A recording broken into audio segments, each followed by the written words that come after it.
粵劇作為非物質文化遺產，係粵港澳地區獨有嘅藝術瑰寶，融合戲劇、音樂、舞蹈與武打。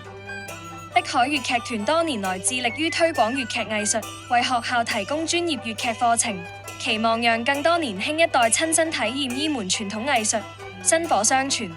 我哋將會喺2526學年帶嚟穿越四大名著，暢遊神州大地粵劇實踐計劃。計劃招募總共4間中小學校，透過有系統嘅粵劇進校教育，以四大名著故事為引子，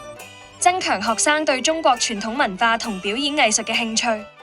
整個計劃分為4部分，分別係粵劇導賞講座、粵劇訓練課程、技藝工作坊、公開演出。劇團大約於10月份會分別到各間學校舉行粵劇導賞講座，從粵劇4大元素唱、做、念、打出發，以有趣輕鬆嘅互動方式，由專業粵劇演員引領同學欣賞傳統藝術。其次，劇團將會安排25節訓練課程，以唱科及演科兩部分，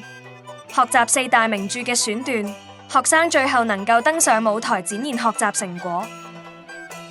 技藝工作坊以文學同面譜為主題，透過賞識改編文學，學習戲曲顏色含義以及設計面譜，啟發學生創作。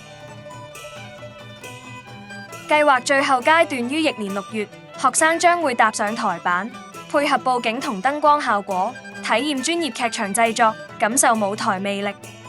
同時安排一次義務演出，為區內社福機構義演，訓練學生對社區嘅歸屬感同責任感，亦為期末匯演熱身。